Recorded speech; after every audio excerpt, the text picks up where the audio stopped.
Olá, está no ar mais uma edição do programa Ação Parlamentar.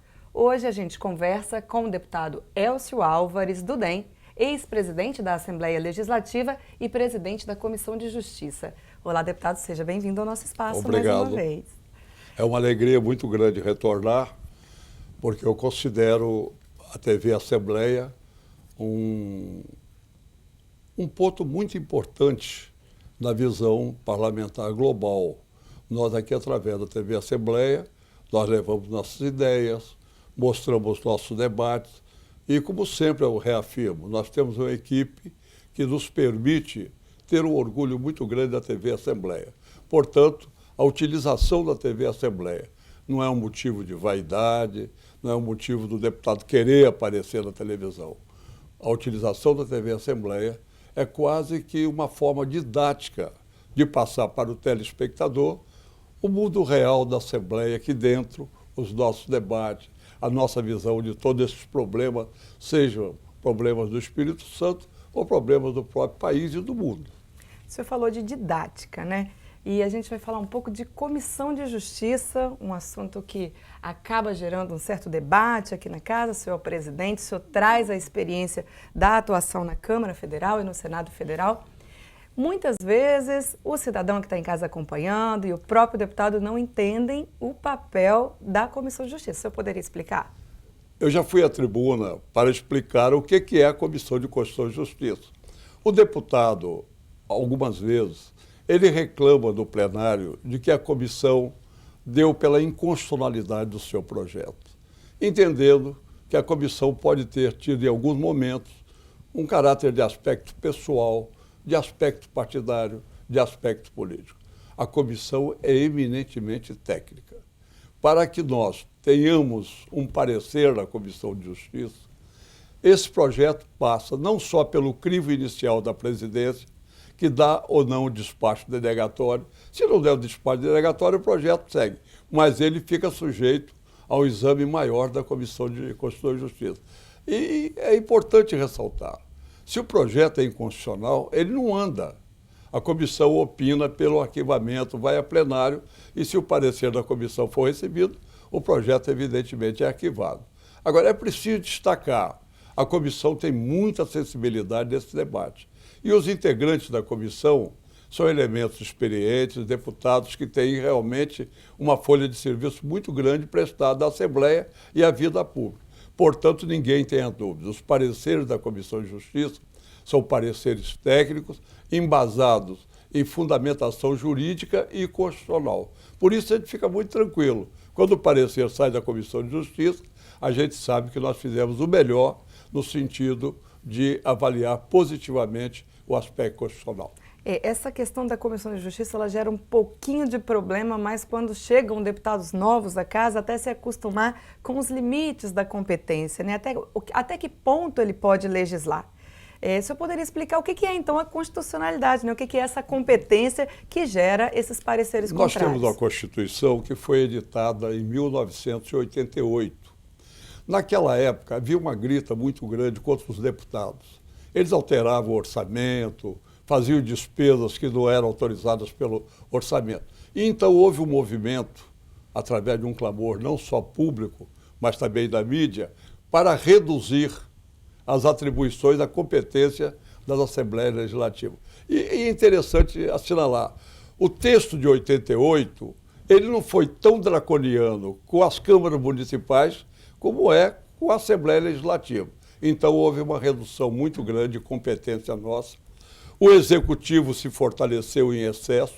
Hoje, todos os projetos praticamente têm base na competência do Legislativo. Raríssimos projetos pertencem ao âmbito da Comissão da Assembleia Legislativa. Agora, um ponto importante. Na legislatura passada, quando eu era presidente da Casa, eu participei de um debate de presidentes e ficou estabelecido que nós iríamos levar não só ao presidente da Câmara, mas também ao presidente do Senado, projetos aprovados por nós, e teríamos de ter 14 assembleias aprovando esse projeto para aumentar a competência das Assembleias Legislativas. Já cumprimos o percurso da Câmara Federal e recentemente eu tomei conhecimento que o presidente José Sarney receber um grupo de presidentes da Assembleia, levando a versão final, que dará, então, amplitude maior à Assembleia Legislativa. Eu acredito que, se passar essa emenda constitucional, nós teremos um resultado que eu considero positivo. A Assembleia vai poder legislar mais. Esse foi um movimento para aumentar as prerrogativas dos parlamentos estaduais, né? Exatamente dentro da sua colocação. A maioria dos deputados não entende porque o meu projeto é tão bom e chegou lá, a Comissão de Justiça decretou a inconstitucionalidade. Tem de separar a questão do mérito da preliminar de constitucionalidade.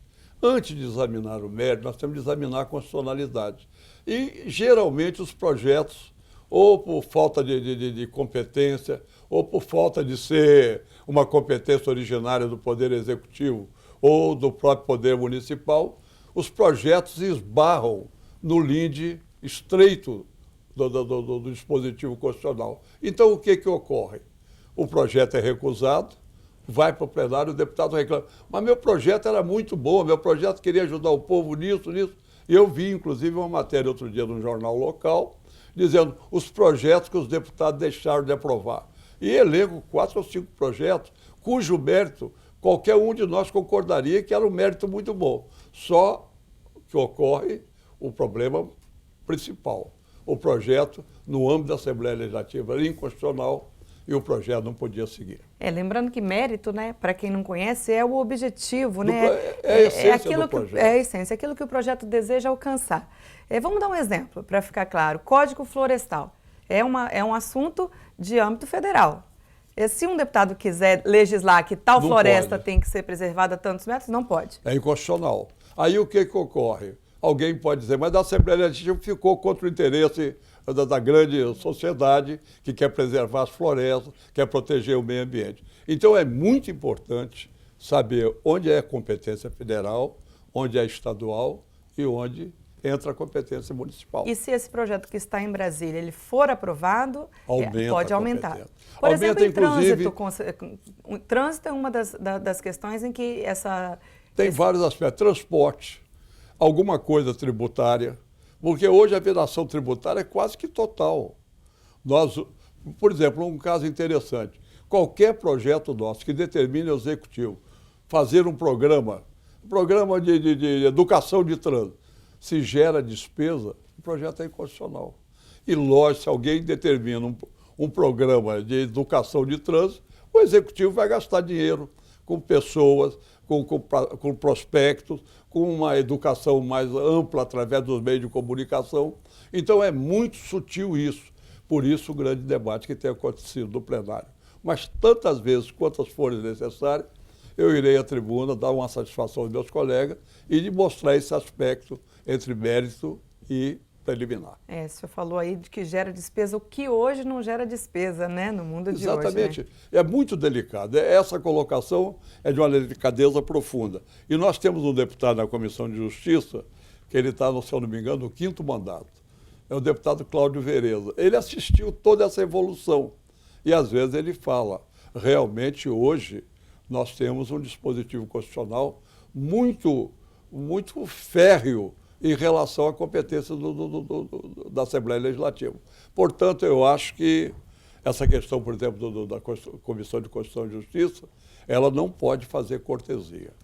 E por causa dessa questão de cortesia, que era feita no passado, quando tinha-se uma comissão de justiça que não era tão técnica, né, entendia-se mais pela questão do deputado como um agente político, o Espírito Santo acabou sendo líder aí nacional em número de ação direta de inconstitucionalidade. Né? Isso aconteceu, inclusive o ministro votando no Supremo Tribunal Federal, numa das muitas ADIs que chegaram ao Supremo, disse, mas é incrível, esse estado é o campeão nacional das ADIs. Hoje, graças a Deus, nesse período, por exemplo, eu estou me recordando do meu período como presidente, agora com o presidente Rodrigo Chamon, que tem sido um deputado excelente no desempenho da presidência, nós não tivemos nenhum caso de arguição de inconstitucionalidade direta através de ação. E com um detalhe, quando vem um veto do governo e nós reexaminamos e verificamos que o governo sustentou constitucionalmente, nós temos a clarividência de concordar com o governo e aceitar o veto. Nós, recentemente, tivemos um processo que houve muito debate, Nós aprovamos aqui, o governo vetou e abriu um debate dentro do Código Civil. A Comissão de Justiça entendeu que era procedente o debate e opinou pela aceitação do veto. Em outros tempos, né, quando o ano iniciava no Legislativo, né, a gente tinha um documento aí com muitos vetos para serem apreciados. Quando não se respeita essa questão da competência, né? Tocou num ponto muito importante. Hoje, o número de vetos do governo diminuiu bastante. Eu me recordo, quando eu ingressei na Assembleia, eu era líder do governo Paulo Artung, o volume de vetos era muito grande. Porém, com o tempo, o exercício da presidência do deputado Teodorico Ferraz e a evolução do entendimento da própria Assembleia, hoje eu considero que a atual Assembleia realiza um trabalho notável em favor da valorização do poder legislativo.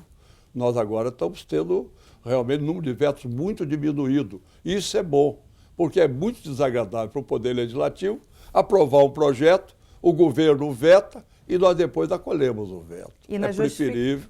E na justificativa sempre vício de iniciativa. Inconstitucionalidade. Então é preferível a gente assumir com toda a plenitude, principalmente os atuais deputados. Eu acho que os 30 colegas que integram a Assembleia, todos eles têm um alto espírito público. É importante, então, nós assumirmos a responsabilidade inicial para evitar amanhã o dissabor do veto e nós temos de acolher de retorno o veto governamental. E a gente que acompanha o dia a dia da Assembleia tem visto muito na pauta a questão da indicação, que é uma saída para o deputado, né? Não uma saída aí da inconstitucionalidade. Dentro do que nós tínhamos falado anteriormente, aumentar a capacidade de legislar do Poder Legislativo, da Assembleia Legislativa, isso é bem sintomático. O deputado que é criativo, o deputado está aqui para atender o seu eleitor. Ele então usa um outro dispositivo. Ele faz indicações ao governador, o governador examina, geralmente todos os deputados têm um alto espírito público, e aí o governo pode adotar aquela indicação como um projeto, porque ressalvada a competência do executivo, nós podemos votar aqui aquela indicação que se transformou num projeto. Agora, não podemos autorizar o governo a fazer isso, fazer aquilo. A Comissão de Justiça teve uma resolução interna que qualquer projeto autorizativo é negado de saída. Porque era muito comum também, como faz a indicação, o poder autoriza o governo a fazer isso. O governo não é autorizado a nada, o governo tem de cumprir aquilo que está dentro da Constituição. E nós não temos poder para autorizar o governo a fazer qualquer tipo de iniciativa que seja de caráter governamental. E embora não tenha força de lei, né, a indicação, ela tramita pela casa, ela pode ser discutida e ela pode ter até a participação da comunidade. Eu acho uma forma inteligente do deputado dizer ao seu eleitor, dizer à sociedade que ele está atento ao problema. E, logicamente, a indicação ela é aprovada no plenário. E ela, no momento que vai ao governo, o governo, que tem sempre tido um melhor diálogo com a Assembleia Legislativa, estabelece uma ponte que permite, às vezes, inclusão até no próprio orçamento. Uma indicação de um deputado bem fundamentada, justa, correta, ela pode ser incluída no orçamento que nós votamos aqui todos os anos. Estou me lembrando de um exemplo recente, foi o projeto de indicação para o fornecimento das fardas para os bombeiros e militares. Era uma indicação e se do deputado da Vitória, se eu não me engano. Sim, não. E se transformou o projeto de lei. Exatamente. Ele tinha, quando ele tentou a primeira vez, ficou claro que era inconstitucional o projeto. Ele retornou e o projeto, então, o governo fez até menção. O governo tem tido um comportamento ético muito interessante. Toda vez que manda um projeto que um deputado mandou a indicação, ele cita o nome do deputado como autor da iniciativa. Isso é bom, porque essa convivência entre o Legislativo e o Executivo é fundamental para o equilíbrio do processo democrático. Eu vou pedir licença, senhor, para um breve intervalo. Perdão. E você não saia daí, nós voltamos em instantes.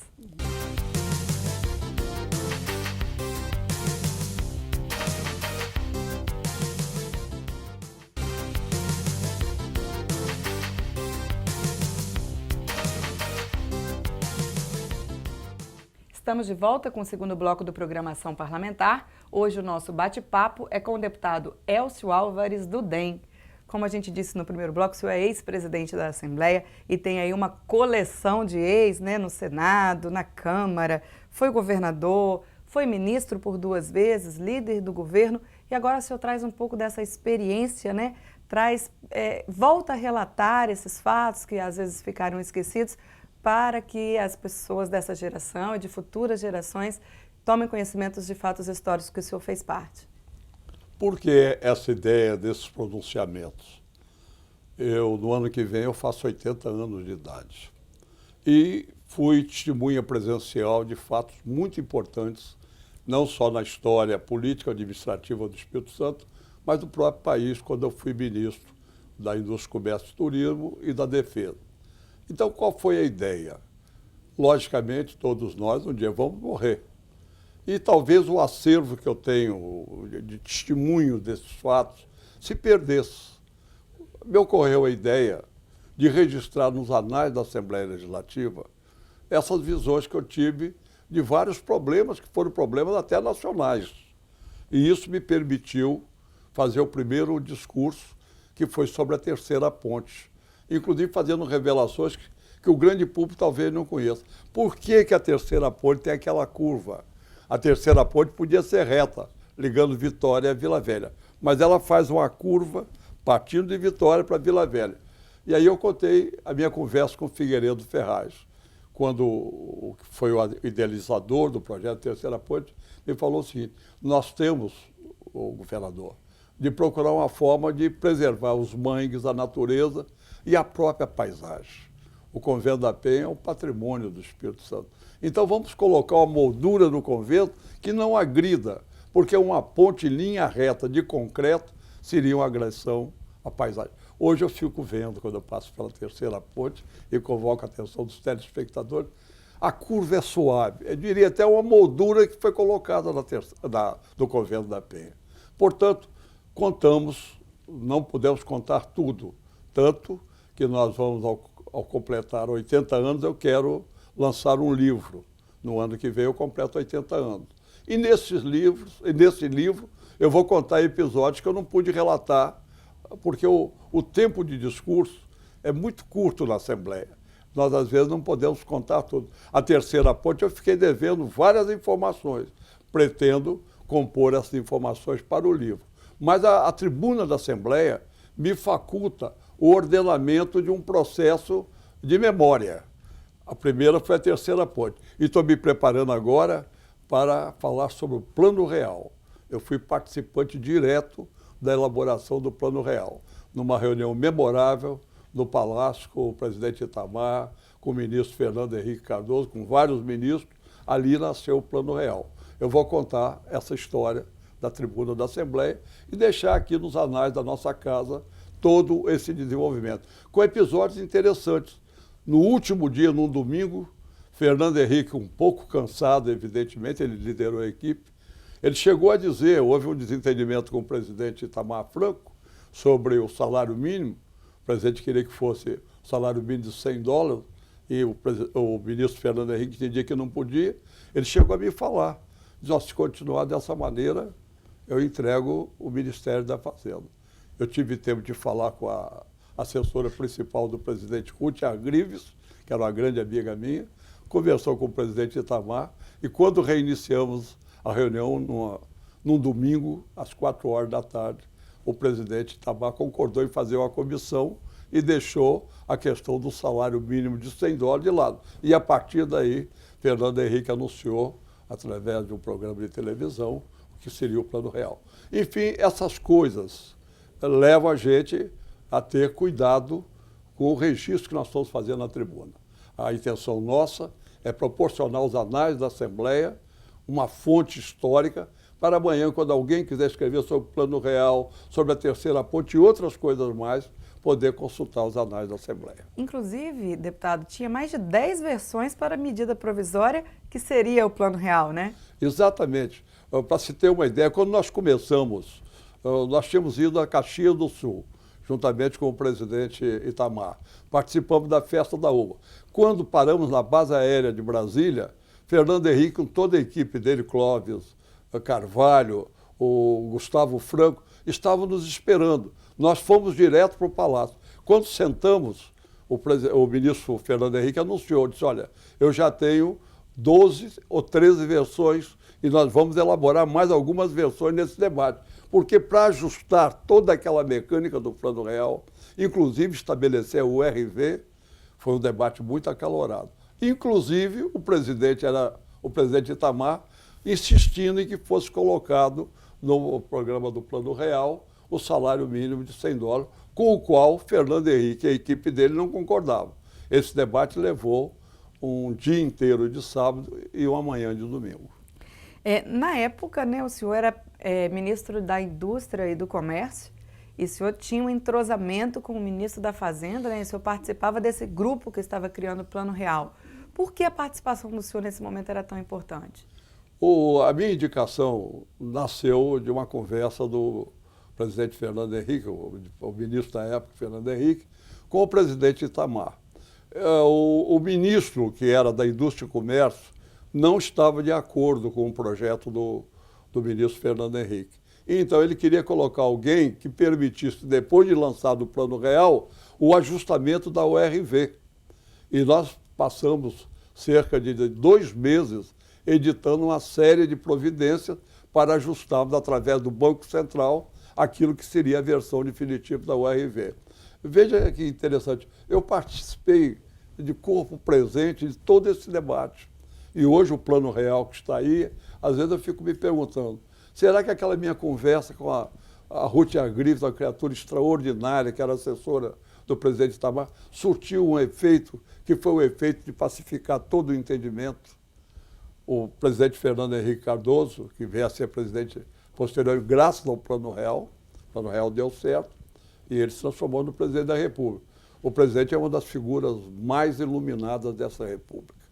Ele é um homem culto, estadista por natureza, e a gente, só de participar de um debate em que ele dá opinião, ele dá vida ao debate, é um ganho extraordinário da vida. Portanto, pretendo com muita modéstia, com muita humildade, relatar esses fatos e mais tarde transformá-lo num livro que vou lançá-lo, se Deus quiser, e Deus vai me dar vida e saúde para chegar aos 80 anos, quando completar exatamente 80 anos de idade. Eu me lembro que uma redação, né, para uma das provas de vestibular foi justamente o Plano Real. E a gente se perguntava naquela época se era real, né, diante de uma inflação que beirava 40% ao mês. Será que é real? Depois de meia dúzia de fantasmas de planos frustrados? Uma reação inicial. Quando o presidente Fernando Henrique falou para todos nós, tínhamos lá o Romildo Caim, que era ministro, que foi inclusive comandante aqui do 38º BC, tínhamos lá o Barelli. O Barelli, inclusive, foi o ministro que sustentou a questão do salário mínimo. Que o presidente Fernando Henrique disse que a inflação que existia, depois do ajustamento com a RV, iria cair, chegaria a 6%, 7%, eu não acreditei. Eu digo, como é que coloca uma RV em cima de valores reais de dinheiro e os preços se equalizam? Quis a história que eu fosse parte integrante desses processos, porque como ministro da Indústria e Comércio, todas as noites, juntamente com o ministro da Fazenda, nós elaborávamos os valores das alíquotas de importação e exportação. Essas alíquotas iam dimensionando o valor da URV, que até atingiu o ponto em que foi anunciado efetivamente o Plano Real. Então, isso tudo é muito bonito. E se tiver a capacidade de contar, Deus há de me permitir também, eu quero relatar não só da tribuna da Assembleia, mas das páginas do livro, contar em pormenores tudo que ocorreu. Me lembro até como eu terminei a redação, né? Que esperamos que seja real, nós brasileiros, depois de tantas operações de cortar zero, né, daqui para ali, exatamente. E que meia dúzia de planos frustrados ainda pairam como fantasmas nas nossas cabeças. Era pessimista, inclusive. No final do governo Collor, foi quando eu assumi o mandato de senador, a inflação estava desabrida. Era uma coisa assim assustadora. Eu me lembro de uma conversa com o ex-senador Zé Richa, que já é falecido, ele preocupado, como eu estava também, que nós tínhamos comprado um apartamento pequeno, eu e Zé Richa, e não sabíamos como ia pagar os progressivos aumentos em virtude da inflação, porque tínhamos concordado no contrato com as taxas inflacionárias. Então o país vivia praticamente numa angústia geral. Ganharam os trabalhadores, ganhou o povo brasileiro. Este Plano Real realmente foi uma coisa muito séria e que deve ser acreditado, esse Plano Real, ao presidente Fernando Henrique e ao presidente Itamar Franco. Os dois se uniram, apesar das divergências, e daí resultou esse plano que hoje é uma salvaguarda da economia brasileira. Hoje se a pessoa vai com R$2, não sei se é esse o preço, ao supermercado e sabe que vai comprar um litro de leite, por exemplo. Antigamente, naquela época, não sabia, né? As coisas mudavam de preço, não fosse absurdo. O nosso real está quase que equivalente ao dólar. Quando a gente falava em dólar antigamente, a diferença, a gente tinha pena da moeda corrente no Brasil, porque ela estava tão desvalorizada que nem chegava a ser cotada em face do real. Hoje é uma cotação, não só do real em relação ao dólar, mas também em relação ao euro. Tudo isso decorrente de um plano econômico sério que trouxe para o Brasil um ganho notável. Outro discurso que fui informada que o senhor também pretende fazer sobre o Ministério da Defesa, o senhor teve uma participação na criação do próprio Ministério. O Ministério da Defesa, a gente na vida pública, com a idade que a gente alcança já, quase 80 anos, a vaidade não existe, mas eu tenho um orgulho íntimo, mas é um orgulho muito sadio. Eu fui o primeiro civil do Brasil a ser ministro da Defesa. Eu comandei Exército, Marinha e Aeronáutica juntamente com o presidente Fernando Henrique. Fui ministro extraordinário no início e depois me transformei no ministro titular da pátria. Isso é uma história também muito bonita. Eu quero contá-la em detalhes, porque algumas pessoas, inclusive, dizem: você não se deu bem com os militares. Ao contrário, o Exército e a Marinha foram notáveis nessa experiência que eu vivi. E vamos contar também, porque nós fomos responsáveis perante o Congresso Nacional pela aprovação das medidas, tanto na Câmara quanto no Senado, que levaram à criação do atual Ministério da Defesa. Vamos falar um pouco do livro, né, que o senhor pretende lançar o ano que vem. Não é uma autobiografia, o senhor já deixa claro, o senhor quer mostrar os fatos, né, na visão do senhor, que foi testemunha de fatos importantes, e desfazer alguns equívocos, como o senhor disse agora, da questão dos militares. A preocupação que eu tenho, geralmente um livro, quando é livro de memória, é horrível. A pessoa fica muito em torno do eu. Eu quero deixar o eu um pouco de lado, quero relatar o fato como observador direto e dar ao livro uma dinâmica de leitura. Tanto que eu não vou me preocupar com o histórico de datas. Eu procuro, nesse livro, pegar a terceira ponte, Ministério da Defesa, o início do governo, a liderança de Fernando Henrique. Então, fatos que amanhã podem permitir a qualquer historiador encontrar dados necessários para a montagem de qualquer dissertação histórica. Então, essa preocupação vai existir. Eu já estou começando a coletar todos os dados, tenho amigos do meu lado que estão me ajudando a montar o livro, estamos procurando os arquivos de jornais, o próprio arquivo público, para compor um determinado momento. Tem histórias interessantes, rodoviária do Espírito Santo. Aquela rodoviária é 1/7 do projeto que nós aprovamos. O projeto está arquivado, se eu não me engano, no Instituto João dos Santos Neves. Aquela rodoviária ela tinha 7 partes mais para compor o projeto. E, infelizmente, morreu ali naquele terminal de ônibus, faltando o shopping, um jardim que as pessoas iriam com seus filhos, lá com árvores frutíferas. O projeto é maravilhoso. Então, esse projeto está perdido. Eu pretendo falar sobre esse projeto detalhadamente, porque esse projeto ganhou o prêmio de melhor projeto de terminal rodoviário do país. O arquiteto era Carlos Maximiliano Fayet. Hoje o Carlos Maximiliano Fayet é falecido, mas o projeto está por inteiro aí nos arquivos do governo. É só levantá-lo para nós verificarmos que realmente a rodoviária é uma pena. A rodoviária seria um centro de vivência extraordinário dentro da Grande Vitória. Nós agradecemos a participação do senhor, mais uma vez, aqui no nosso Programação Parlamentar. Quem agradece sou eu e me coloco nessa posição. Se tiver capacidade e talento, quero relatar esses fatos da maneira mais acessível a todos, para que fique gravado, não só na história do Espírito Santo, que é meu objetivo principal, mas também em alguns acontecimentos nacionais, a participação de um capixaba que, acima de tudo, ama esse Estado como ninguém. Muito obrigado.